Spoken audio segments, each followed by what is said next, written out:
Bonjour à tous et à toutes. Bonjour à ceux qui nous rejoignent. Bienvenue dans cet échange sur le slow tourisme cet après-midi. Donc, nous sommes en direct de la Maison de l'Europe à Nantes et puis aussi en direct du Portugal avec Diane qui est en direct avec nous. Donc, nous sommes aujourd'hui dans le cadre du Green Day que nous organisons à la Maison de l'Europe à Nantes. Nous allons pendant une petite heure échanger avec Isor et Diane sur la thématique du slow tourisme. Merci à toutes les deux d'avoir répondu présentes à notre invitation et merci à vous tous de vous être connectés cet après-midi pour cet échange. Ce que je vous propose, c'est qu'on va faire un petit peu connaissance avec nos deux intervenantes cet après-midi et puis je vous propose de désactiver vos micros et éventuellement caméras si votre connexion est mauvaise pour que vous puissiez avoir le son pleinement. Et puis, je vous laisserai un petit temps de questions-réponses à la fin. Vous pourrez passer par le chat directement et puis on s'attardera à relayer vos questions. Alors, Diane, donc tu es française, installée au Portugal depuis 2016. Tu travailles à promouvoir le tourisme au Portugal et particulièrement dans la région d'Alentejo. Je ne sais pas si je prononce bien, tu me corrigeras sinon. Donc, tu as cette passion du tourisme depuis… L'Alentejo, c'est pas l'Espagne, on dit le Ah, J. donc l'Alentejo. Très bien, donc ça se prononce Alentejo, très bien. Donc, tu es passionnée de tourisme depuis de nombreuses années maintenant et tu as décidé donc d'en faire ton métier en fin de compte, notamment en arrivant au Portugal où tu as d'abord géré ta propre structure d'hébergement touristique. Et puis donc tu t'es un petit peu orienté vers le tourisme pédestre et culturel. Et depuis l'été 2020, tu fais partie de la branche portugaise de l'organisation du Forum touristique international A World for Travel, qui aura lieu à Évora, en Alentejo, du coup, les 16 et 17 septembre 2021. C'est une édition qui a été reportée. Tu nous en parleras un petit peu plus longuement tout à l'heure. Isor, donc Isor de Nantes, tu es toi nantaise, ou en tout cas nantaise, tu habites à Nantes. Tu travailles dans une coopérative nantaise qui s'appelle les Coursiers Nantais, donc tu es coursière à vélo. Tu es passionnée par le vélo et notamment par le voyage à vélo que tu pratiques et que tu vas nous développer un petit peu plus tout à l'heure. Tu as été sensibilisée dès ton plus jeune âge à ce type de voyage et notamment à la nature, au sport et au voyage. Et pour toi, ça te semblait évident d'allier toutes ces différentes passions, notamment au travers de ce voyage que tu vas nous présenter tout à l'heure.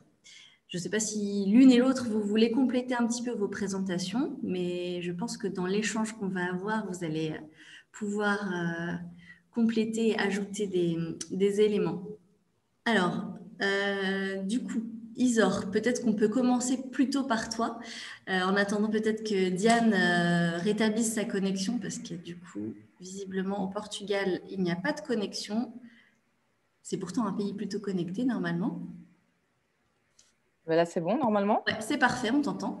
Donc, Ok. tu as prévu du coup un voyage à vélo pour rejoindre du coup ce forum, ce festival A World for Travel. Peut-être que tu peux nous en dire quelques mots de ce festival en attendant que Diane puisse nous rejoindre. Et Alors, je vais pas… Oui, pardon. nous présenter surtout ton projet de voyage à vélo. Pas de souci. Bon, du coup, dans les grandes lignes pour le forum World for Travel, donc c'est un forum qui réunit des décideurs et acteurs du tourisme, de ceux qui ont déjà œuvré dans la transition écologique à ceux qui aimeraient faire quelque chose. On va aussi retrouver des ministres de l'écologie de différents pays. Et entre autres, il va y avoir Mike Horn, qui est le parrain de l'événement, et la directrice du Conseil international du tourisme, et d'autres plus petits acteurs. Mais comme je dis souvent, c'est ces petits acteurs qui ont initié, on va dire, cette transition. Puis il y a aussi des régions et des personnes qui ont toujours fait un tourisme respectueux de la nature. Donc on parle de transition, mais il y a aussi des gens qui ont toujours fonctionné dans la manière dont on aimerait voir les choses évoluer. Donc ça, c'est pour le forum. Donc c'est le 16 et 17 septembre à Évora. Et donc Évora, on est dans le centre-sud-est du Portugal, et c'est donc une ville qui est classée au patrimoine de l'UNESCO. et qui a une très grande université, dont une branche sur le tourisme assez développée. Donc après, j'espère que Diane sera reconnectée pour pouvoir en parler mieux que ça. Sinon, pour mon voyage, en fait, tout est parti du fait que l'un des organisateurs l'organisateur même de l'événement est mon père. Et je lui ai juste proposé de lui dire que j'allais venir à vélo parce que c'est quelque chose qui me passionne et que je pourrais en parler en arrivant. Et puis de cette discussion-là est né le projet. Et donc, le projet, en fait, c'était de partir de Nantes, enfin de ma porte, très exactement, parce que le slow tourisme, en grande partie, l'idée, c'est de partir de chez soi et de faire un voyage qui nous emmène d'un endroit, du début, de l'instant de passage de porte à l'arrivée. Et en fait, la découverte, elle se fait tout au long du déplacement. En fait, le slow tourisme, il y a cette idée de déplacement voyage, de déplacement découverte. Là où, sans critiquer l'avion pour autant, c'est quand on va à l'aéroport, c'est pas forcément le moment le plus sympa du voyage, quoi. Donc, tandis que pendant le déplacement, en vélo en ce qui me concerne, mais aussi il y a le slow tourisme pédestre, il y a le slow tourisme équestre. S'il y a, comme je le dis souvent, s'il y en a qui veulent faire en trottinette, pourquoi pas. Voilà, il y a plein de façons de faire du slow tourisme. Ça peut être en van aussi, même si ça inclut de l'essence. Dans tous les cas, l'idée, c'est quand même d'être dans un déplacement qui va respecter au maximum les étapes et la nature, en fait. Du coup, voilà. Et pour le projet, en fait, l'idée, c'était déjà de montrer, donc via des vidéos et via les réseaux sociaux, l'avantage du slow tourisme, c'est-à-dire ce que je viens d'évoquer, c'est d'être en contemplation et dans la rencontre tout le temps. Un jour il y a pour moi, par exemple, sur mes voyages de ce qu'on appelle le bikepacking, en référence au backpacking, donc backpacking, qui est donc du coup le sac sur le dos. Le bikepacking est venu donc sur les sacs sur le vélo. Et dans ce genre de déplacement, qui est celui que je connais le mieux, il va y avoir des moments très surprenants. Par exemple, toutes les fois où j'ai fait la Loire à vélo, parce qu'étant nantaise, forcément, je l'ai quand même bien utilisée, cette Loire à vélo. J'ai fait des rencontres de personnes qui tenaient, par exemple, des gîtes pour vélo ou des personnes qui tenaient un restaurant sur le chemin. À chaque fois que je repasse, je vais les retrouver.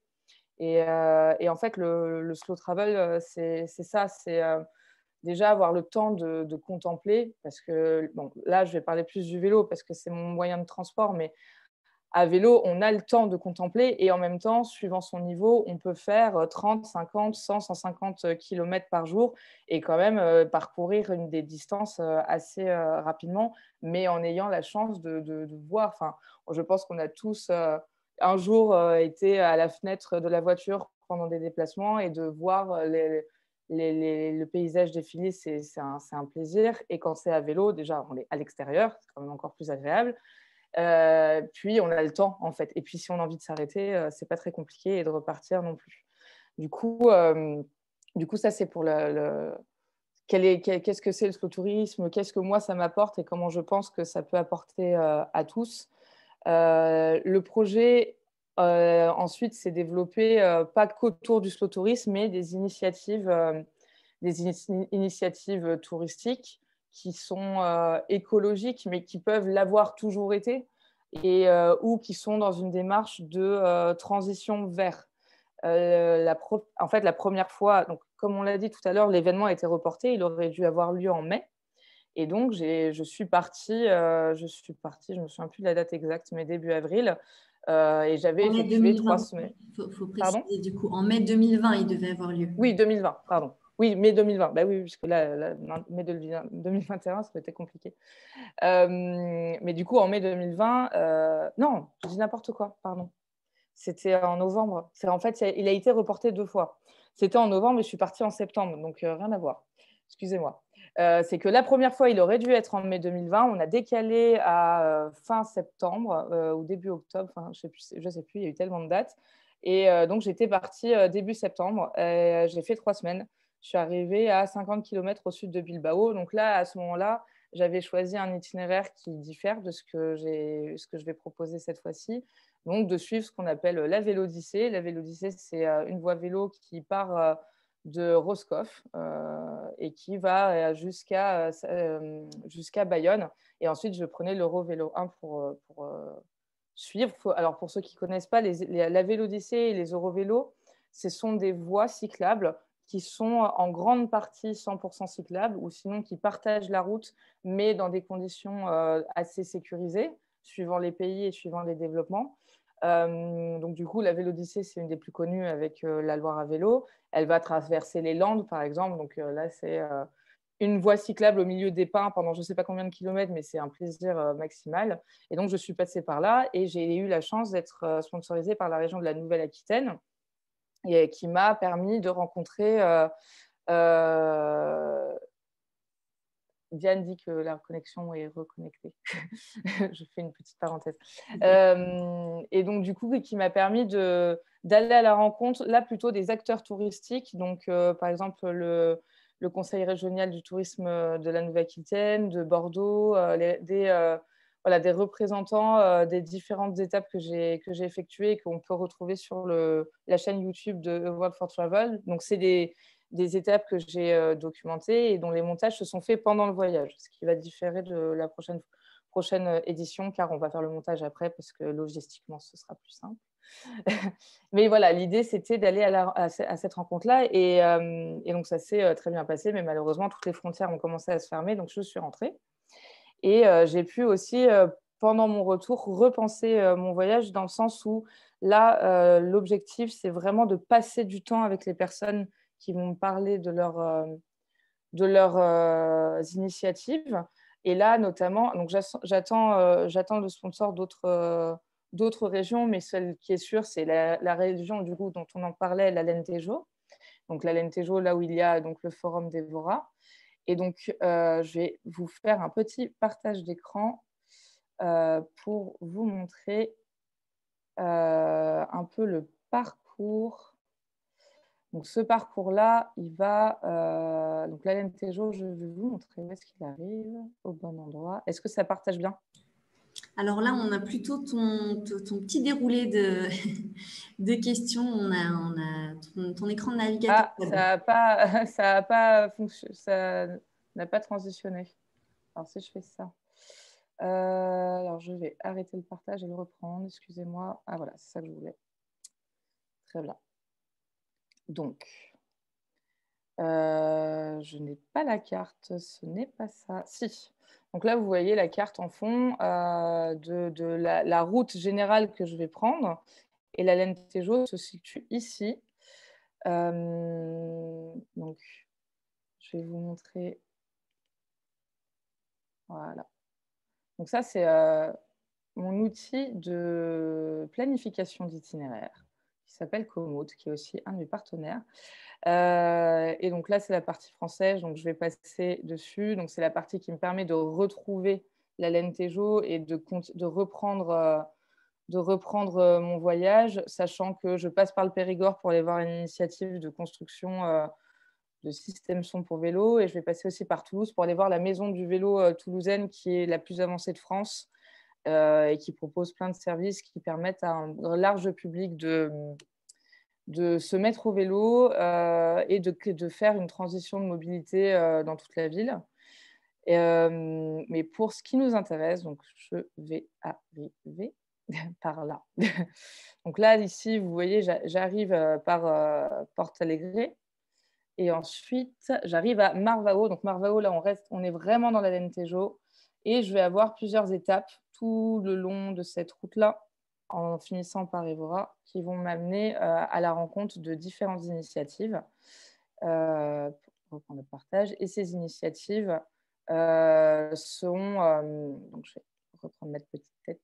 Voilà. Ces initiatives sont diverses. Elles vont de la rencontre d'un festival de musique international à des carrières de marbre, à le cycle du Liège. Il y a aussi un producteur qui a repris des oliviers centenaires et pour faire de l'huile d'olive. Voilà, je ne vais pas tout dire, il y en a un certain nombre et je vous invite à suivre plus tard cette route-là. Mais l'idée, c'est de passer du temps avec eux et pas aller dans la précipitation de la rencontre, vraiment comprendre comment ils travaillent, c'est quoi pour eux la préservation et de leur donner la parole, tout simplement, montrer comment ils fonctionnent. Donc, ça sera visible sur les réseaux et puis aussi par un documentaire qui sera diffusé plus tard, quand il sera monté. Du coup, voilà, le projet, c'est ça. Justement, tu avais déjà commencé à faire quelques petites vidéos de ton premier voyage. Absolument. Est-ce que tu veux nous en parler un petit peu? Et puis, est-ce que c'est quelque chose que tu vas reproduire sur le prochain voyage? Alors, sur le prochain voyage, ce qui va se passer, c'est que je vais continuer à faire toutes les petites vidéos que je faisais via Instagram et Facebook pour suivre le voyage. Et puis, les vidéos que vous avez vues, elles seront, ça va se faire aussi à la différence que la première fois, on les a montées tout du long du voyage. Et en fait, ça a un peu pressé comment dire, ça a un peu pressé la réalisation et la qualité. Et du coup, j'ai préféré pour ce prochain voyage prendre le temps, encore une fois. Parce qu'en fait, c'était important pour moi de pas précipiter la réalisation. Comme, voilà, on parle de slow tourisme. C'est pour moi l'idée, c'est d'arrêter d'essayer de tout faire à tout prix trop vite. Voilà, je ne veux pas montrer du doigt des pratiques touristiques et dire c'est bien, c'est mal. Mais voilà, moi, le concept d'aller visiter une ville en 2 jours en prenant l'avion, c'est quelque chose qui ne me parle plus. Quand je dis que ça ne me parle plus, c'est que je vois dans les fameuses questions, il y a d'où me vient cette envie de voyager différemment. Ça m'est arrivé de voyager autrement, de faire ce que j'appelle du fast travel, du coup. Et en fait, ça m'a permis de découvrir des villes, évidemment, mais pas forcément des cultures ni des personnes.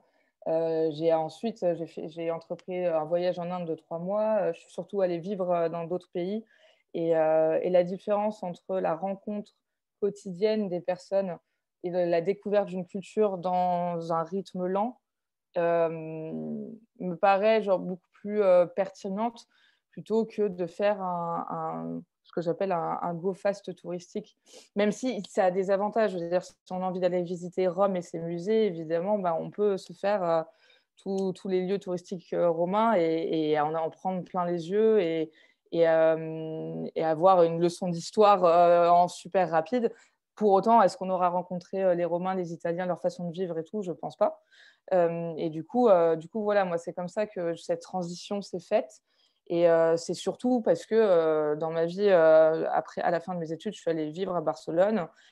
Et quand je suis allée vivre dans un autre pays, ce que je rêvais de faire, puisque j'avais quand même visité plein de pays sans les connaître, eh bien, ça m'a ouvert les yeux sur le fait que voyager lentement, ça permet ça. Là, même sur les 3 semaines que j'ai fait, à partir du moment… Donc, toute la route des Landes, Bayonne, c'est des villes que je connaissais déjà. Je suis allée rencontrer des amis, mais quand je suis arrivée à Bilbao, quand je suis arrivée à Vitoria, qui est une ville que je ne connaissais pas du tout, que j'aurais jamais, jamais croisée si je n'avais pas fait ce voyage-là, mais j'ai rencontré des gens géniaux, j'ai pris le temps de le faire et c'était top. Alors, je ne suis pas allée visiter, de toute façon, ils étaient fermés. Mais si, je suis allée voir le Guggenheim, pardon, excusez-moi. Mais ensuite, à Vitoria, ils étaient en train de fermer les musées. Mais par contre, je pourrais dire, OK, c'est quoi la vie de Vitoria-Gasteiz, comment ça fonctionne, etc. Donc, c'est comme ça que j'ai décidé de changer ma façon de travailler. Mon voyage en Inde pendant 3 mois, forcément, a bien, bien influencé cette façon de voyager. De toute façon, un voyage en Inde, ça nous change tous, je pense. Et voilà. Et du coup, l'idée, voilà, du projet, généralement, c'est de montrer… en fait, il y a un microcosme du cyclisme et du bikepacking qui n'est pas très ouvert à tout le monde. Il y a plein de personnes qui disent « mais tu vas faire 100 km, 150 km comme ça dans la journée ». Je dis « oui, mais en fait, on est plein à le faire ». Mais il y a une micro-communauté qui se retrouve sur les réseaux et qui communique entre elles et qui ne va pas forcément ouvrir facilement l'image et la déperformance. C'est-à-dire que on peut faire ce voyage-là et ce type de voyage-là avec n'importe quel niveau. On n'est pas obligé de... Pardon, je t'entends pas quand j'ai dit. Tu as dit quelque chose? Non, non, non, je t'écoute. Ah, pardon, excuse-moi. Voilà. Ça marche, mais du coup, voilà, il y a des familles qui font ça. Sur mon parcours, qui partent, qui vont faire 20 000 kilomètres. Ça a l'air surprenant, mais en fait, ça n'est pas tant que ça. Et pareil, on se dit, il y a les ultra-voyageurs. Les ultra-voyageurs qui disent, je vais faire le tour du monde. Mais on peut, il y a par exemple, en parlant de Nantes, mais il y a des véloroutes absolument partout en France. Le canal de Nantes à Brest est absolument accessible à tout le monde. C'est quelque chose, il suffit de le faire à son rythme. On peut voyager sans aller très très loin, on peut rencontrer une nouvelle culture sans aller très loin. Ça permet d'ancrer Nantes dans la Bretagne, c'est encore un autre sujet. Mais voilà, il y a, pour moi, c'est ça le but de la démarche. Et je remercierai jamais assez World for Travel pour me permettre de le faire et surtout de le diffuser à l'échelle internationale. C'est montrer que le slow tourisme, ce n'est pas quelque chose d'inaccessible, c'est quelque chose qui est ultra économique aussi et qui fait vivre un autre type de tourisme. On va dans des villages qui croisent jamais enfin, ce n'est pas des villages de tourisme de masse, donc leur permettre d'avoir un nouveau souffle touristique, c'est aussi quelque chose d'important dans cette démarche. Et voilà, ce que ça peut coûter d'emmener une famille de 4 dans un all inclusive, la possibilité de voyage au même prix en slow tourisme, elle est décuplée, mais à fond. Et forcément dans un respect de la nature évident, vu que on fait pas, on n'est pas sur la destruction d'un endroit en particulier en n'allant pas autour. Non, on fait plein d'étapes.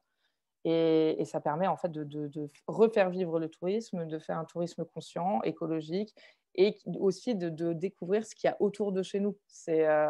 Moi, je suis parfois un peu horrifiée de savoir que j'ai des amis qui connaissent super bien Milan, Athènes et tout, mais qui ne savent pas du tout à quoi ressemble Nantes, quoi, alors que c'est à 2 heures. Enfin, c'est quand même vachement dommage. Alors, la situation qu'on vient de vivre nous a permis de mettre le doigt là-dessus et de remettre en lumière le tourisme de proximité. Et tant mieux. De toute façon, je pense que tous ces webinaires et toutes ces discussions sont aussi grâce à ce qui s'est passé. Et tant mieux, en fait, parce que ça nous a permis de prendre du recul en disant, mais en fait, je ne connais pas ce qui est à côté de chez moi.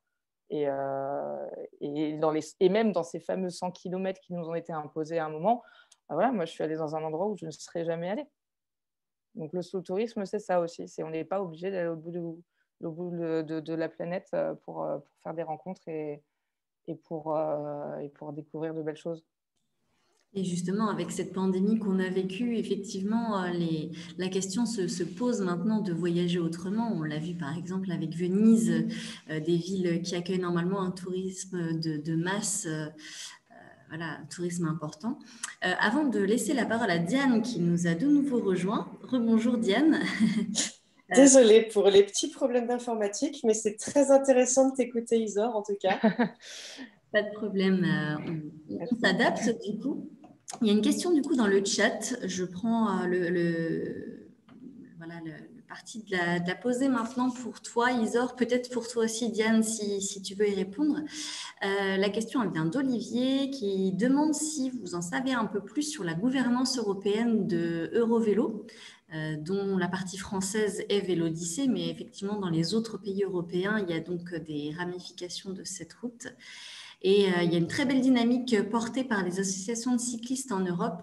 Quel couplage pédestre éventuel de certains itinéraires à vélo? Je ne sais pas qui veut répondre à cette question. Attends, je vais la relire parce que j'ai pas... En fait, j'en sais où plus sur la gouvernance européenne. En fait, l'Eurovélo de base, c'est une gouvernance européenne. L'Eurovélo 1 est la première voie, mais il y en a 9, je crois, et il y en a 3 autres qui sont prévues. Là, encore une fois, on voit une explosion du déplacement de tourisme à vélo, pardon. Et donc, du coup, en fait, je sais pas si j'en sais plus que ça. Effectivement, il y a de plus en plus il y a l'Association européenne de cyclisme qui est très active là-dessus. Et puis, Diane vous en parlera juste après. Dans mon voyage, je vais à la rencontre des nouvelles voies vélo qui se développent au Portugal. Dans tous les cas, ce que je sais, c'est qu'il y a une appétence de plus en plus forte autour de ce moyen de transport. Et l'Europe a mis, je ne pourrais pas dire combien, mais énormément. De toute façon, de manière générale, l'Europe a développé des fonds extrêmes pour le développement du déplacement à vélo, que ce soit le déplacement urbain ou le déplacement touristique. Du coup, voilà. Et en ce qui concerne les couplages pédestres, ça, je sais que c'est un gros débat. Parce que, en termes de sécurité, est-ce que c'est possible ou pas? Par exemple, si on prend l'exemple de les chemins de Compostelle, c'est partagé et c'est bien. C'est pas, il n'y a jamais eu de problème plus que ça. Après, il y a des voies vélo qui sont utilisées plus pour aller vite. Donc, ça, j'en sais pas beaucoup plus, par contre. Ouais, alors c'est peut-être là où je peux intervenir. Pareil, je ne peux parler que de mon exemple, donc, qui est mon pays d'adoption, qui est le Portugal. Mais j'ai pu comparer un petit peu avec la France. C'est vrai qu'en France, j'ai l'impression qu'il y a beaucoup d'itinéraires très spécifiques, en fait, pédestres, cyclistes et puis maintenant équestres qui commencent à se développer de plus en plus, mais toujours très spécifiques. Nous, on a l'avantage d'être un petit pays et donc peut-être en raison de ça, il y a énormément de passerelles qui sont faites et à chaque fois qu'un itinéraire est créé actuellement, alors d'une part, mais ça c'est ce que je vais présenter ensuite, il y a beaucoup de réutilisation de ce qui existait et il y a toujours cette espèce de pensée de toujours l'avoir à la fois adaptable pour le vélo, le pied et le cheval. C'est un peu l'idée qui prône au Portugal et que je trouve assez sympa. Que ce soit les chemins de Compostelle au Portugal, on en a 3 qui partent du sud. Donc, un tout à fait au niveau de la côte, un autre au centre et un autre du côté oriental. Et en fait, à chaque fois, c'est pensé pour aussi pouvoir se faire à vélo et pour se faire à cheval. Donc, il y a un petit peu cette idée-là qui surplombe les créations d'itinéraires, en tout cas les encadrements d'itinéraires. Ensuite, après, c'est la théorie, c'est toujours plus difficile de mettre en pratique. Mais je pense qu'il y a en tout cas cette conscience du fait que c'est important de pouvoir avoir des passerelles entre les différents modes de slow travel. En espérant avoir répondu à la question. Oui, merci à toutes les deux pour cette réponse. Maintenant, si on revient un peu en arrière sur du coup la présentation, est-ce que Diane, du coup, tu peux nous parler un peu plus de World for Travel? Est-ce que tu peux nous présenter l'événement? Qu'est-ce qu'on peut y retrouver? Et qu'est-ce que tu auras envie de dire à ceux qui nous écoutent pour qu'ils participent à l'événement, en tout cas qu'ils s'intéressent à l'événement et qu'ils suivent l'événement? Alors, oui, je vais rebondir sur ce que tu disais, Isor, alors à qui ça donne très envie de discuter pendant des heures sur ces questions de tourisme.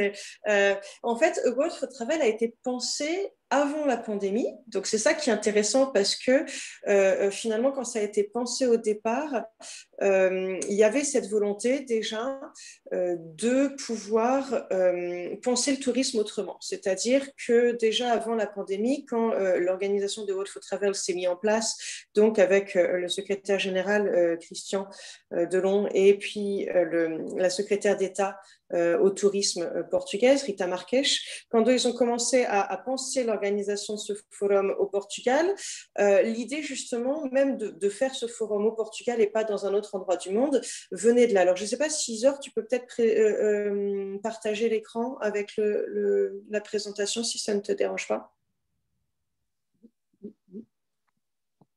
Merci, comme ça paraîtra peut-être plus clair à ceux qui nous écoutent.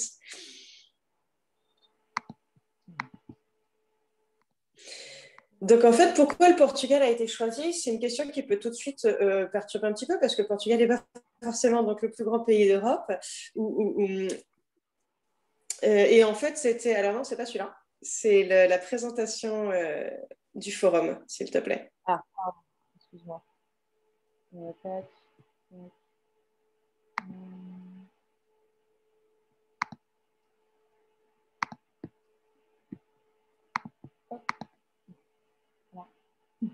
Voilà, super, merci. Alors, donc, c'est parfait. Et donc, en fait, pourquoi est-ce qu'il se passe à Evora? Parce qu'au départ, l'idée était de choisir l'Europe qui commençait à être concurrencée au niveau du tourisme.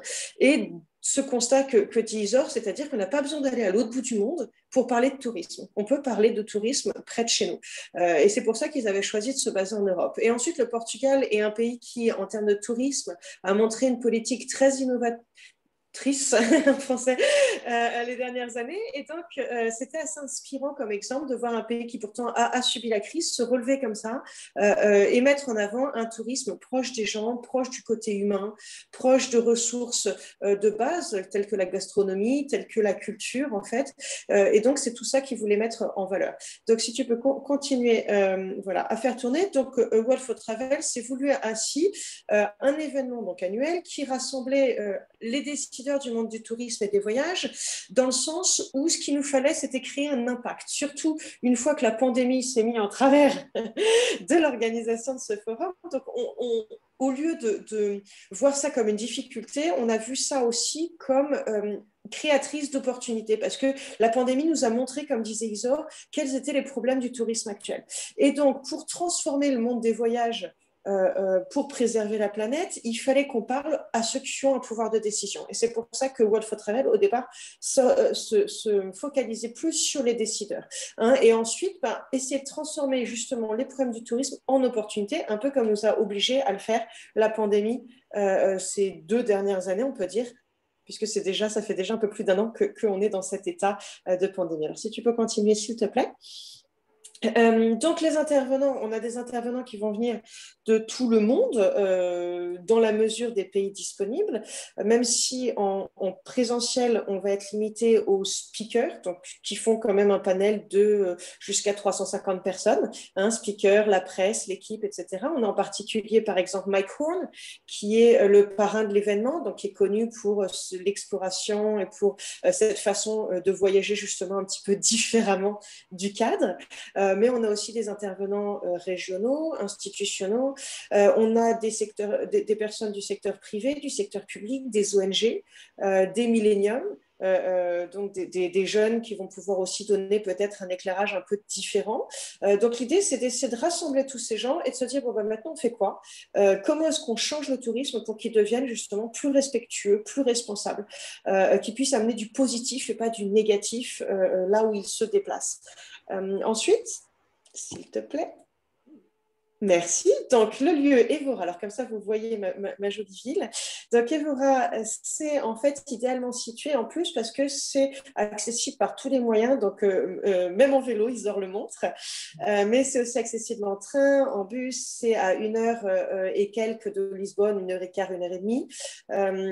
Et à la limite, presque avec l'Espagne. Donc, c'est assez central, même si ça reste dans le sud de l'Europe. Et c'est surtout une ville qui allie une grande tradition. On a un temple romain, par exemple. On a encore des empreintes romaines donc, qui datent de 2000 ans. C'est assez impressionnant. Et en même temps, c'est une ville qui est très moderne, qui est candidate à être capitale de la culture en 2027, qui fait énormément de choses au niveau artistique, musicaux. Donc, il y a toute cette espèce de paradoxe un peu du Portugal, qui est à la fois un pays plein de traditions, très riche, et en même temps délibérément moderne. Et je pense que c'est vraiment ça qu'on voulait mettre en valeur, au-delà du fait que c'est en plus une ville tout à fait à taille humaine. Je veux dire, on fait tout à pied. Et donc, ça, c'est une proximité qu'on n'a pas dans tant de grandes villes d'Europe. Donc, c'est vraiment tous ces côtés-là qu'on voulait mettre en valeur. Et donc, ça va créer un esprit d'Evora, une espèce de tradition, parce que l'idée, c'est que ce soit un événement annuel qui se répète tous les ans, avec des choses assez symboliques. On va planter des arbres tous les ans, en fait. Donc, on aura une forêt liée au World for Travel. Donc, ça va être quelque chose d'assez fort. Et on aura un prix qui récompensera chaque année les initiatives qui auront été prises dans cette direction-là. Donc, plus responsable, plus tourné vers l'écologie, mais aussi le côté social qui nous importe aussi. Donc, le Spirit of Evora, ça va être quelque chose pour marquer le coup et pas seulement être un forum de plus pour parler, mais sans action concrète derrière. Hein, si on peut continuer comme ça, s'il te plaît. Merci beaucoup. Donc, le slow tourisme au Portugal, ça me permet de montrer un petit peu aussi pourquoi donc on a choisi le Portugal. Vas-y, s'il te plaît, parfait. Donc, je vais vous montrer en même temps, le Portugal, c'est tout à fait positionné sur ce terme, en fait, cette terminaison du slow tourisme, parce que finalement, c'est vrai qu'au Portugal, on a souvent la réputation d'être un pays où il fait bon vivre, où on prend le temps de vivre, et je pense que le Portugal a tout à fait compris ça, et ils ont décidé vraiment de faire de leur particularité des qualités et surtout des éléments touristiques.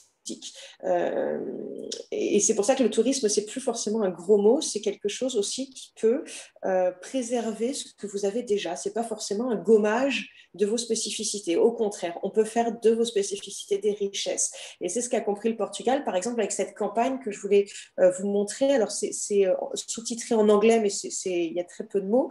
C'est pas très étoffé au niveau du lexique, mais c'est la nouvelle campagne justement de Visite Portugal est tout à fait dans ce sens-là. C'est time to be.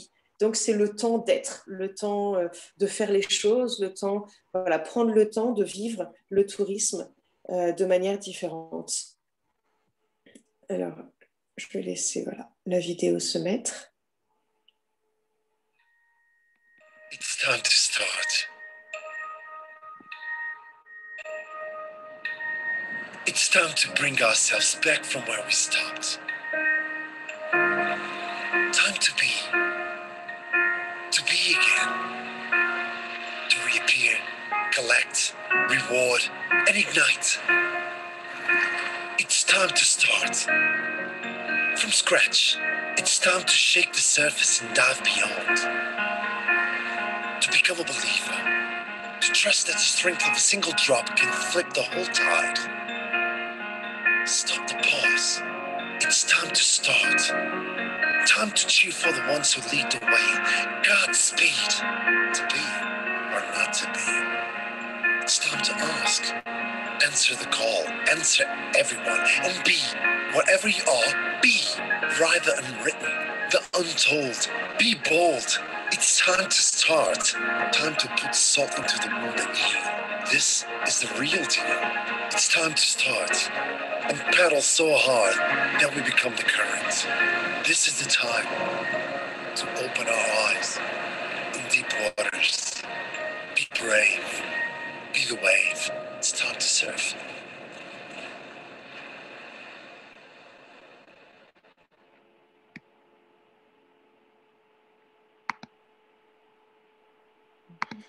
Alors voilà, merci Zor pour la vidéo. Donc oui, ça va être la première d'une collection de plusieurs, je pense, que le tourisme de Portugal va faire. Et donc où l'idée, c'est de montrer justement qu'on peut faire les choses avec du temps, tout en s'immergeant et en s'imprégnant du pays. Donc ça, c'est un petit peu le courant actuel. Ensuite, il y a d'autres initiatives peut-être sur lesquelles je voulais revenir. Si je peux revoir voilà, la présentation.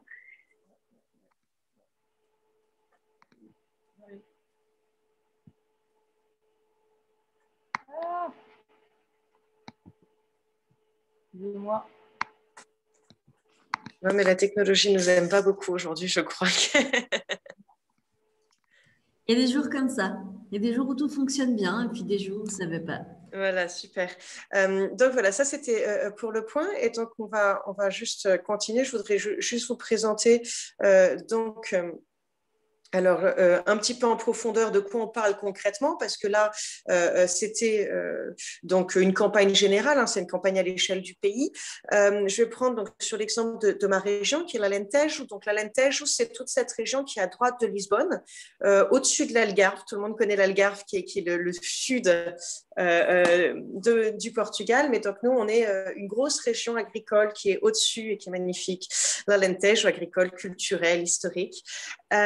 Et donc, l'Alentejo, par exemple, alors je n'ai pas tout mis parce qu'il y a énormément de choses, mais a développé de plus en plus d'itinéraires. Et donc, comme vous pouvez le voir, ils sont à chaque fois pensées pour plusieurs moyens de transport. Donc, on a par exemple, en haut à gauche, on a la Nationale 2. La Nationale 2, c'est une ancienne route nationale qui, depuis que l'autoroute a été mise en place, avait perdu un petit peu son usage. Il y avait de moins en moins de personnes qui l'utilisaient. Et donc, le Portugal a décidé d'en faire une route un petit peu comme la route 66 des États-Unis, c'est-à-dire qu'on peut la suivre du nord au sud et puis s'arrêter dans énormément d'endroits, visiter, découvrir, déguster, etc. Et donc, il y a des étapes. On peut faire tamponner un petit peu son livret de bord, son carnet de bord, pour suivre cette route du nord au sud.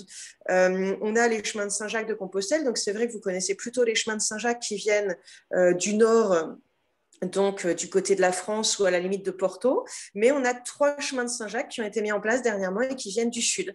Il y en a un qui part de Lisbonne, un autre qui part d'Evora, alors du côté, donc qui est celui qu'on appelle le Nascent, qui est l'oriental en fait, et on en a un autre qui part plutôt dans le Ribatejo et qui rejoint ensuite par la côte aussi.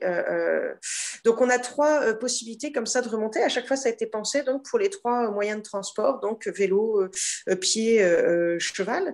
On a ensuite la route Vicentine. Donc, ça, c'est la côte qui est en dessous de Lisbonne, que tout le monde connaît un peu plus parce qu'elle commence déjà à être développée depuis quelques années, donc qui est suivi, facile à faire à la fois en vélo ou à pied.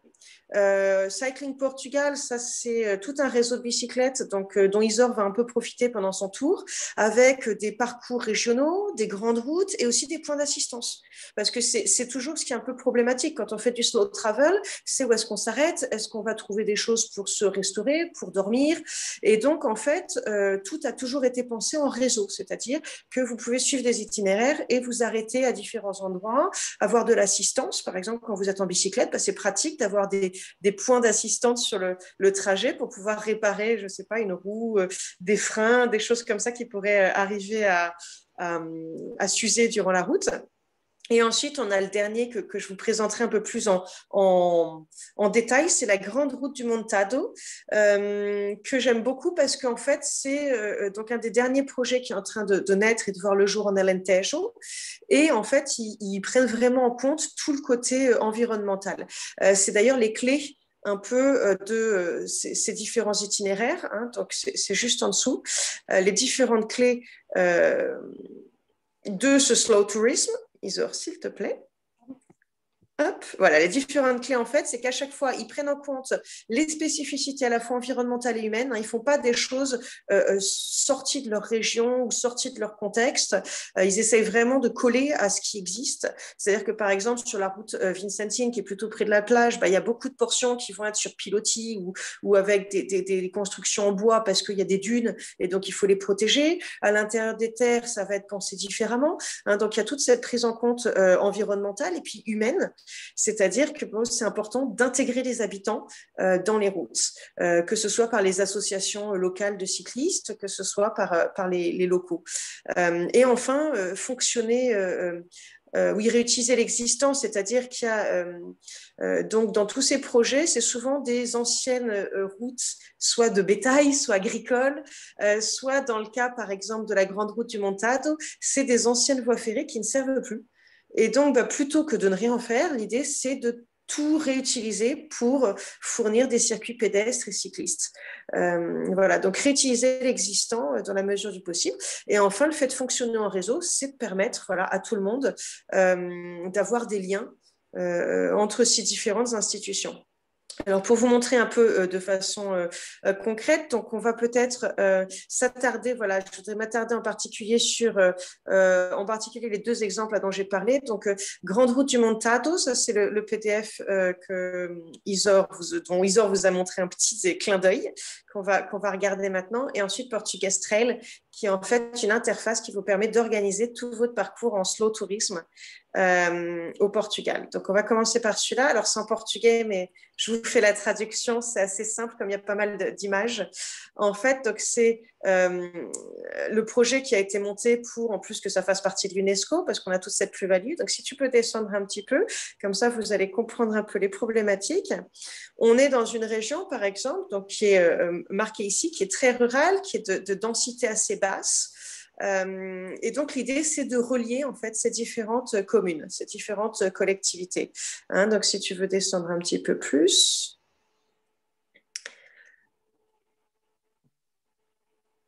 On a des choses qu'on aimerait mettre en valeur. Alors, on a sauté juste ceux des Lièges. On a sauté un petit peu, voilà, ça c'est tout le patrimoine en fait immatériel qu'on a en Alentejo. On est connu surtout pour nos chênes lièges. Hein. Le Portugal, c'est le premier producteur au monde en liège. Et donc, on essaye de faire des itinéraires qui passent par tout ce patrimoine pour justement satisfaire pas seulement la curiosité, mais aussi faire vivre l'économie en fait locale. Donc là, par exemple, c'est les chocalhos. Les chocalhos, c'est très rigolo, c'est les cloches, vous savez, pour les brebis, les vaches, etc. Et donc, en fait, on a encore beaucoup d'artisanats qui construisent des cloches justement pour ces systèmes d'élevage traditionnels. Et donc, ça aussi, c'est le genre de patrimoine immatériel qu'on veut continuer en fait à préserver, dont on ne veut pas voir la disparition. Pareil pour tout ce qui est céramique, par exemple. Ça, c'est encore du patrimoine humain et artisanal, pardon. Donc, on va encore un peu passer, voilà. Hop.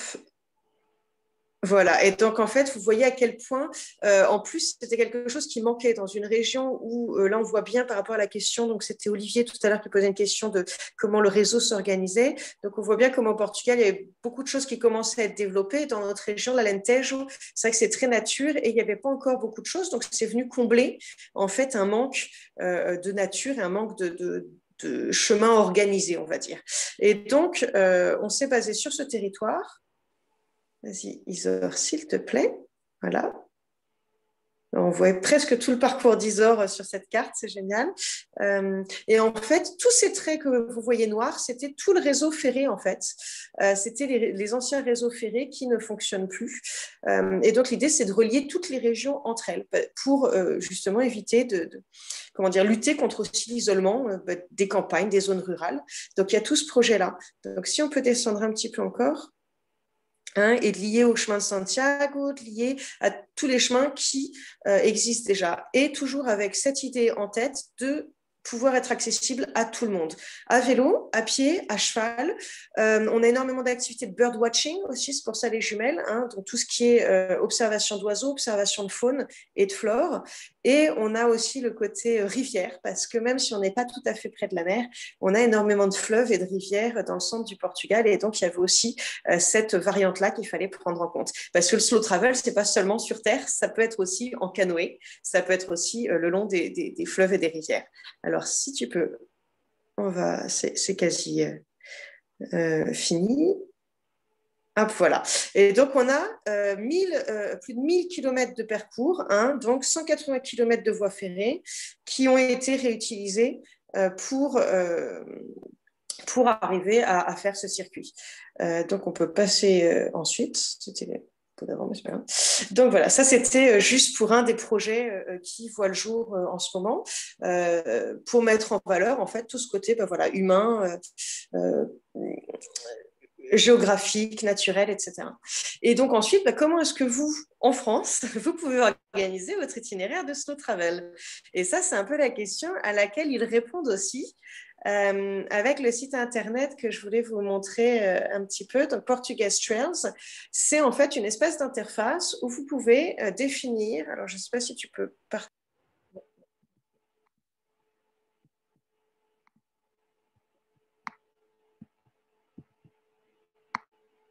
Bon.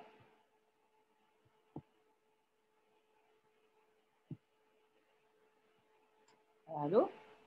Alors, c'est tout bon, mais j'ai l'impression que du coup, Diane nous a quittés de nouveau. Ah, non, j'ai changé l'image. Voilà, c'est bon? Ok, alors donc ça c'est plus pour vous donner une idée comment est-ce qu'on organise son tour en slow travel. Et bien sur cette interface par exemple Portugal Trail, donc qui est en plusieurs régions, qui est en plusieurs langues, pardon, vous avez déjà dès le départ un choix à faire. Donc soit vous pouvez choisir le vélo, soit vous pouvez choisir la marche. Et ensuite une fois que vous allez cliquer sur l'un, vous pouvez choisir votre région. Si vous préférez faire plutôt le centre, l'Algarve, l'Alentejo, où vous voulez. Hein, je ne sais pas si tu veux choisir quelque chose, Isor. Où veux-tu aller? Voilà, par exemple. Et donc, on va avoir différentes routes. On va avoir donc la Lentejo qui a été choisie. Et quand on descend un petit peu, on a les différents parcours possibles avec les différents réseaux. Et ils mettent aussi en valeur, normalement, des agences locales qui peuvent vous conduire dans ces différents endroits. Vous pouvez avoir accès aux itinéraires tout seul. Avoir les cartes en téléchargement et puis faire ensuite votre itinéraire. Ils ont une carte interactive qui permet normalement quand tu vas sur Mappa, voilà, c'était en dessous, mais bon, on a Mappa, ça permettait ensuite d'aller sur voilà, carte. Tu avais en français à droite carte. Et donc, en fonction des régions choisies, on a les hébergements, on a les points de restauration, les points culturels ou d'intérêt, les choses à visiter. Et on peut organiser son séjour un petit peu comme on veut. Et puis, si on a un peu on va dire, de flemme ou voilà, c'est les vacances. On a aussi envie d'avoir des gens qui font des choses pour nous parce qu'on ne peut pas tout organiser. Et ben, on a aussi les contacts des agences locales qui proposent certains programmes. Alors, ça peut être à la demi-journée, à la journée, à l'heure, à la semaine. Donc, voilà, on peut choisir un peu son itinéraire comme on veut pour se balader au Portugal. Donc, voilà, on vous attend. Ça donne envie, en tout cas. On a envie de s'y pencher et puis de créer son propre itinéraire dès maintenant. Tant mieux. Diane, pour cette présentation. Merci Isor. Je propose peut-être qu'on échange un petit peu avec les participants parce qu'on a quelques questions dans le chat. Et notamment d'Olivier encore qui nous demande, donc déjà qui dit belle initiative, félicitations. Donc c'est quelque chose qu'on doit noter. Mais comment articuler l'initiative d'Evora avec les nombreuses structures déjà en place au niveau européen? Je pense notamment à, alors je ne sais pas comment le prononcer, Next R peut-être, mais aussi par exemple le réseau européen du tourisme accessible. D'où l'importance du vocabulaire choisi. Slow tourisme me parle, mais ne faut-il pas insister surtout sur les adjectifs responsable, équitable, solidaire? La lenteur n'est pas toujours synonyme de bon comportement sur le plan social et environnemental. Oui, c'est vrai que nous, on a pris le parti d'appeler ça slow tourisme, mais effectivement, est-ce qu'il ne vaudrait pas mieux utiliser plutôt un adjectif tel que tourisme responsable, équitable, solidaire, bien que du coup, ça n'englobe peut-être pas la dimension humaine dont parlait Isor tout à l'heure, contrairement au slow tourisme qui permet de regrouper plusieurs autres notions.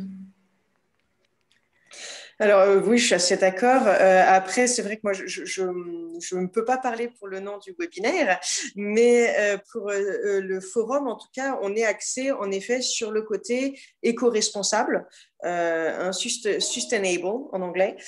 Donc c'est ça qui nous intéresse plus au niveau du forum, c'est le côté éco-responsable, même si pour nous, le slow tourisme est une façon, et c'est pour ça qu'on défend le projet d'Isor avec beaucoup et qu'on le suit avec énormément d'intérêt et qu'on est ravis de l'accueillir au Portugal parce que cette notion, enfin, je pense qu'il ne faut pas forcément voir tout noir ou tout blanc et qu'on peut articuler les différentes formes de tourisme. La seule dominante ici, c'est d'essayer d'aller vers quelque chose qui soit plus équilibré en termes de nos comportements, qui soit plus équilibré, plus modéré. C'est-à-dire que plutôt que de vouloir aller justement à l'autre bout de la planète, on peut commencer par découvrir des choses qui sont prêtes. Et au lieu de faire ça en 2 jours, on peut faire ça avec un peu plus de temps pour essayer de rencontrer les gens peut-être. Et pas seulement d'aller tirer la photo ou la selfie, mais peut-être aller parler avec la petite vieille qui est là et qui est ravie de nous faire découvrir des choses et puis ses gâteaux. Et donc, il y a tout ce côté, en fait, qui nous plaît dans le slow tourisme. Mais évidemment que le tourisme, et en tout cas le forum, est axé sur un peu plus que juste un mouvement de slow tourisme, mais sur un changement beaucoup plus global. Et c'est en ça, pour moi, qu'il est différent des autres structures de tourisme. C'est-à-dire qu'à Evora commence un mouvement, en fait. Commence un mouvement de la part des acteurs du tourisme eux-mêmes qui disent « Ok, on va faire ça différemment pour le bien de la planète, pour le bien des locaux. » C'est une prise de conscience générale et qui va se traduire avec des actes. C'est pour ça qu'on a un événement annuel, parce que tous les ans, on aura un petit peu le bilan de l'année précédente. À dire, c'est bien beau, mais tout ce qui a été décidé l'année dernière, qu'est-ce qu'on peut voir? Qu'est-ce qui a été fini? Présentez vos comptes un petit peu. C'est ça l'idée. Et en ça, pour moi, c'est quelque chose de tout à fait nouveau. Merci pour cette réponse. Euh, sur la question Isor, tu voulais compléter? Ah, pardon. Non, Allô? tu veux compléter, Isor? Oui, pardon. En fait, excuse-moi, à chaque fois que je rebranche les écouteurs, j'entends pas pendant 5 secondes. Oui, en fait, je veux compléter pour parler de manière plus générale. Alors, je vois aussi la dernière question sur l'Extrémadour pour en avoir discuté du coup avec mon père hier, qui est donc l'organisateur. Il va y avoir quelque chose avec eux. Dans tous les cas, les gens vont se rencontrer pour la première fois à l'événement et ça va créer, à mon avis, pas mal de coopération. C'est l'idée. Et sinon, pour reprendre et correspondre à l'empreinte carbone. Oui, voilà, pour reprendre en fait la question générale, on l'a vu sur le développement du tourisme en van. Il y a le tourisme van qui a été un tourisme qu'on peut qualifier à la base de surfeur hippie, donc très respectueux de ce qui l'entoure. Le problème quand on promeut trop vite une façon de voyager et qu'il n'y a pas un accompagnement aussi sur la façon de le faire, ça peut vite tourner au vinaigre. On voit, il y a moi, j'ai quand même encore pas mal d'amis qui voyagent en van parce qu'ils sont surfeurs, tout simplement, et qui sont horrifiés par une arrivée en masse de nouveaux touristes, touristes cool, parce que les réseaux ont l'avantage de développer, de mettre en avant une façon de faire, mais ça peut aussi être mal fait et ils ont vu ce qu'ils appellent leur spot être assiégé de détritus et de personnes qui en fait en ont un petit peu rien à faire et qui sont là effectivement pour faire une très jolie vidéo sur Instagram et repartir sans faire attention ni aux gens qui habitent là, ni aux personnes qui utilisaient, en tout cas, qui passaient par ce genre de tourisme-là avant. Et c'est là qu'il faut être très vigilant. Sur les Eurovélos, il y a quand même beaucoup de gîtes. Enfin, il n'y a pas de va pas y avoir des infrastructures qui vont inviter à un type de touriste. J'ai pas du tout envie de catégoriser les gens, mais qui invitent à un type de tourisme de consommation et pas de rencontre. C'est pour ça que je pense que l'Eurovélo et les voies vélo font attention à ça. Ça, je me souviens que ça a été un débat à un moment à ce qu'il n'y ait pas de grosses infrastructures qui accompagnent ce nouveau moyen de déplacement. Et je pense que c'est aussi de la même manière que les spots de déplacement en van, c'est important que les personnes qui sont instigateurs ou comme moi, qui vont mettre en avant ce nouveau tourisme-là, insistent sur la rencontre, sur le respect de la nature. C'est très, très important. Et voilà, je suis bien d'accord sur la partie responsable, solidaire, et sur l'idée qu'en ouvrant une nouvelle façon de fonctionner, de voyager, il est super important de pas dériver sur quelque chose de massif parce que c'est clairement pas le but. Et on le voit avec le tourisme à vélo. Là, cette année, c'était, voilà, pour avoir pas mal d'amis qui travaillent en magasin cyclable ou en atelier de réparation, il y a un nombre de personnes qui se mettent à voyager à vélo qui est extraordinaire et tant mieux. Mais c'est vrai que du coup, il y a un accompagnement à faire. Et je pense que la responsabilité d'événements comme le forum et comme de personnes comme moi qui vont diffuser cette façon, c'est d'insister là-dessus pour que ça ne devienne pas la façon cool d'aller polluer dans des petits endroits, quoi, parce que c'est clairement pas le but et je pense que c'est important. Et du coup, ce serait quoi ton conseil, Isor? Et peut-être toi aussi, Diane, tu peux répondre. J'ai vu d'ailleurs que tu as levé la main. Ton conseil pour quelqu'un qui a envie de se lancer dans le slow tourisme, alors à l'échelle du pays, mais peut-être à l'échelle de l'Europe et des autres pays européens, un conseil pour nos auditeurs et peut-être nous parler un petit peu du temps de préparation aussi, parce que ça ne se prépare pas non plus en 3 jours. En fait, je vais aller je vais aller au contraire de la dernière phrase.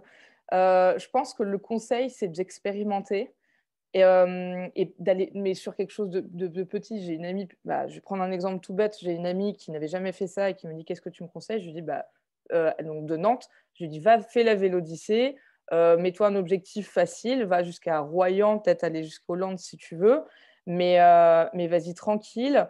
Pour l'instant, on ne fait pas forcément attention à la performance. Par exemple, là, moi, depuis ma première expérience, j'ai compris que j'allais moins galérer dans les côtes si je mettais le poids à l'avant de mon vélo et pas à l'arrière. Mais en fait, il a fallu que je fasse mon premier voyage. Et pareil pour toutes les personnes qui ont entrepris ça. Il y a 2-3 semaines, j'étais à la rencontre d'une réunion de femmes qui voyagent à vélo. Et on a toutes parlé de notre première expérience. C'était assez drôle. La première, enfin, celle qui a écrit donc, le livre qui nous réunissait, elle est partie sur 300 km, mais complètement à l'arrache, parce que c'est vraiment ça. Et c'est marrant parce que sur les forums de bikepacking, il y a plein de forums de bikepacking et de sous-tourisme sur Facebook où vous allez voir plein de retours d'expérience. Très souvent, il y a des nouveaux arrivants tout pimpants qui font le résumé de leur voyage et qui disent je suis allée dans tel hôtel, tel gîte, tel truc, et tout le monde leur dit mais non, mais il fallait pas. Enfin, c'est bien, tant mieux que tu aies commencé, mais pars à l'arrache aussi parce que il faut aussi expérimenter. Alors, quand je dis à l'arrache, quand même connaître la route qu'on va faire. Le mieux, c'est de suivre un Eurovélo très, très facile. La Loire à vélo, la Vélodyssée, l'Eurovélo 2, la Transsibérique sont des voies, mais qui sont où il y a la Vélo française aussi qui va de Normandie à, je sais plus où est-ce qu'elle s'arrête, à Angers, qui suit un ancien chemin de fer.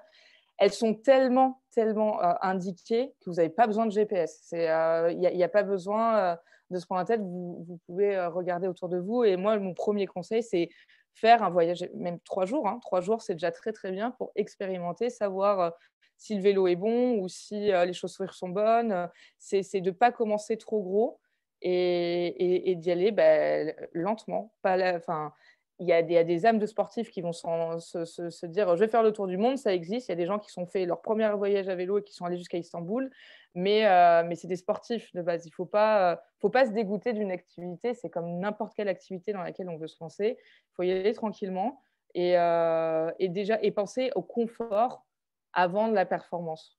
Il y a plein de gens qui vont dire là aujourd'hui, je vais me dire non, je ne vais pas prendre une tente super confort parce qu'elle est plus lourde et que du coup, je vais aller moins lentement. Mais ça, c'est moi en tant que performeuse, en tant que cycliste et qui roule tous les jours. Mais quand on est une personne qui n'est pas dans cette dynamique-là, on pense confort.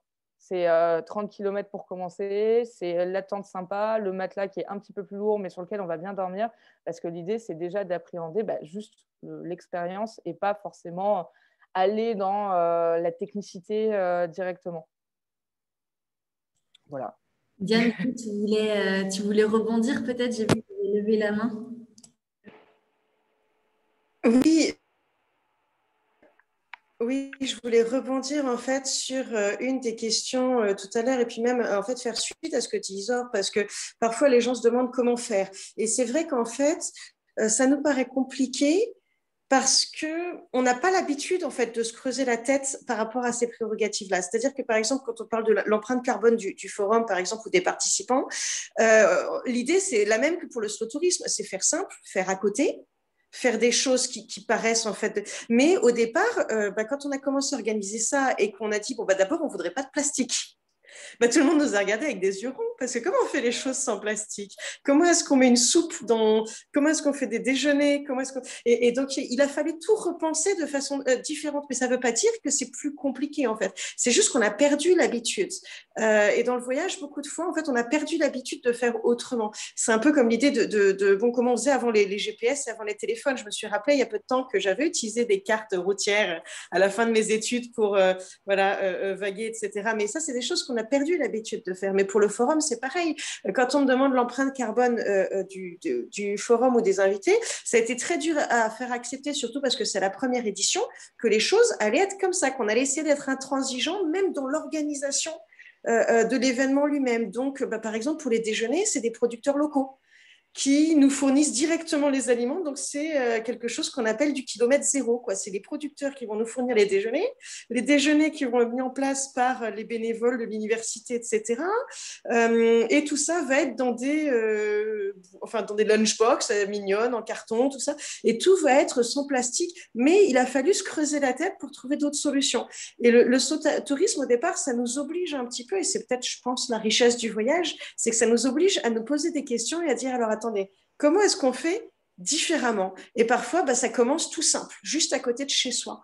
C'est peut-être ça les choses les plus simples. On est en train de faire pareil pour par exemple, le transport, on a été voir donc avec le train, on a été voir avec les voitures électriques, on a été voir avec tous les procédés qui pouvaient être différents. En fait, c'est pas forcément plus compliqué, mais c'est juste qu'on a perdu l'habitude de penser comment est-ce qu'on faisait justement avant le plastique, avant le fait de prendre un billet sur Ryanair et puis d'aller je sais pas où. Comment est-ce qu'on faisait avant tout ça? Eh ben, on redécouvre en fait des formes de voyager ou de faire différentes, mais qui en vrai sont pas forcément plus compliquées. Juste qu'on a perdu l'habitude de les faire. L'avantage, c'est que ça nous permet de trouver en fait beaucoup plus de solutions qu'avant. Je pense que même dans le voyage, Isor, c'est pareil. Moi, je me rappelle de mes voyages pareil. Enfin, finalement, parfois, sans prévoir tout ou en se laissant un peu surprendre, c'est là qu'on a les plus belles surprises, parfois, justement. Ouais, je vais sur quelque chose de hyper concret. Le meilleur ami du bikepacker, c'est la boulangerie. C'est très, très clairement, c'est ça. Pourquoi? Parce que c'est pas cher, mais aussi parce que le boulanger, il connaît tout le monde, il connaît toutes les routes. C'est la personne la plus locale que vous pourrez trouver d'un village. Et parfois, moi, c'est notamment en Espagne, je suis tombée sur una panadería, parce que du coup, boulangerie. Et en fait, il m'a dit, mais en fait, va pas bivouaquer là, c'est nul. Va là-bas, à côté du lac, tu as juste 10 km à faire de plus, tu vas être trop bien. Et effectivement, en fait. Donc, c'était la bonne solution. Et pour rebondir sur ce que dit Diane, oui, en fait, c'est chercher des solutions qui sont des solutions en fait, qu'on a pratiquées, mais depuis toujours.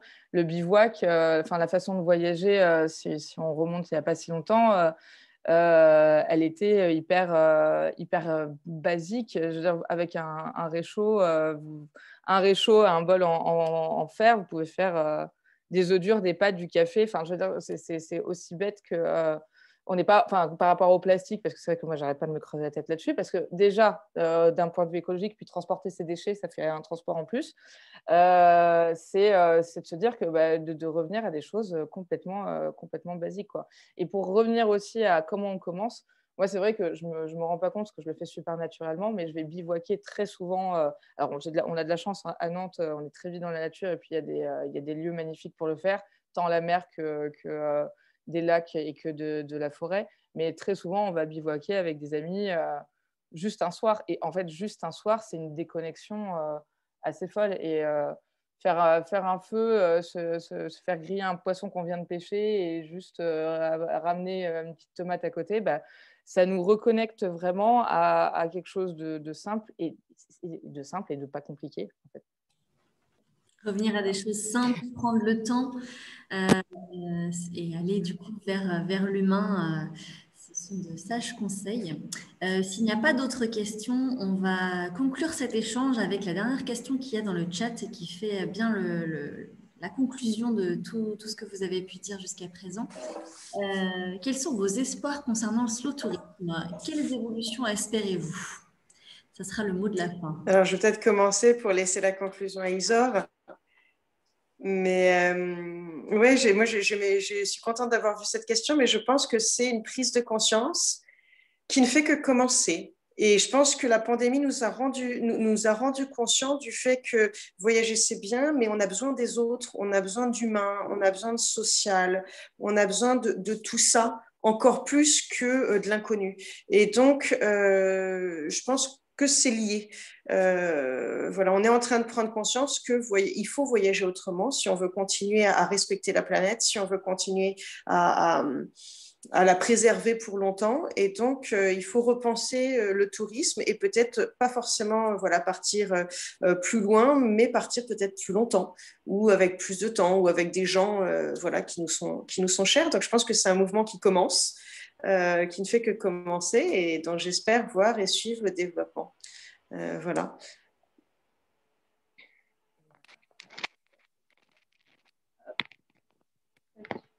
À toi, Isa. Ouais, merci. C'est une très bonne question, effectivement, où j'essaie de prendre un peu le temps d'y répondre dans ma tête.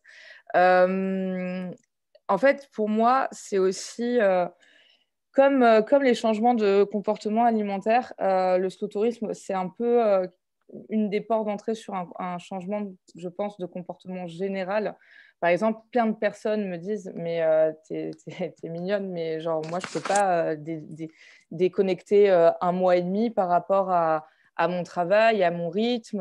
Enfin, c'est quelque chose qui est accessible pour des personnes qui vont avoir la chance, comme moi, de travailler dans des entreprises qui comprennent mon projet et qui vont me laisser partir 4 mois comme ça et me reprendre en rentrant. Ce n'est pas accessible à tout le monde et ça, c'est indéniable. Et en fait, ça pose le problème de la rapidité générale. Parce qu'on parle de slow tourisme, mais en fait, est-ce qu'en faisant un tourisme qui est beaucoup moins onéreux, on ne peut pas partir plus longtemps? Moi, par exemple, c'est un exemple qui me concerne, mais je connais des familles qui le font parce qu'il y en a qui disent que je suis qu'à ma propre charge, mais non, de poser un congé sans solde et voyager de manière moins onéreuse, mais plus longtemps, c'est possible. Et en fait, ça pose la question générale de comment on veut, à quelle rapidité vivre. Et là, encore une fois, la pandémie a montré que évidemment, ce n'est pas possible pour tous les travails, mais on peut travailler de chez soi et donc travailler de partout. Moi, je connais quelqu'un qui a voyagé pendant 2 ans, qui était ingénieur et qui avait juste son ordinateur sur son vélo et qui s'arrêtait dans des endroits pour répondre à ses clients et qui a réussi à faire les choses comme ça. Du coup, voilà, moi, l'espoir pour le slow tourisme, c'est aussi de permettre à une réflexion qui va au-delà du tourisme, qui est donc qui reprend ce que a bien souligné Olivier, c'est d'un comportement responsable, équitable et solidaire à tous les niveaux. Par exemple, l'alimentation. Comme on voit qu'en fait, on n'a pas besoin d'acheter 1001 plastiques. Non, c'est possible de faire autrement. Et donc, en fait, ça veut dire que quand on rentre d'un voyage comme ça, on a des déclics qui se font de tous les voyages. Je pense que voilà, les personnes qui ont eu la chance de partir plus d'un mois quelque part à la rencontre d'une autre culture, on en revient changé et on en revient changé pour les pratiques quotidiennes. Et moi, ce que j'aime dans le slow tourisme et dans l'idée de le rendre accessible, c'est que ça va forcément avoir un impact positif sur les choix et les comportements généraux vis-à-vis du respect de la nature, mais aussi de soi à l'échelle de la vie en général, quoi. Eh ben, merci à toutes les deux. Remerciement d'avoir accepté notre invitation et d'avoir échangé avec nous pendant 1h15 sur le slow tourisme. Je pense que moi, en tout cas, je suis convaincue. J'espère que nos auditeurs le sont aussi. Je vous ai remis dans le chat le lien pour suivre les aventures d'Isor et j'imagine que ce sera alimenté aussi dans le prochain voyage, ainsi que le forum World for Travel. Donc, vous retrouverez toutes les vidéos sur les chaînes YouTube que je vous ai mis dans le chat. Merci à tous d'avoir suivi ce webinaire sur le slow tourisme. On se retrouve pour certains ce soir à 19h pour un webinaire sur le pacte vert et son impact dans le plan de relance européen. Merci à tous et je vous dis à très bientôt à la Maison de l'Europe à Nantes. Merci beaucoup. Merci beaucoup. Merci à tout le monde. Au revoir. Merci.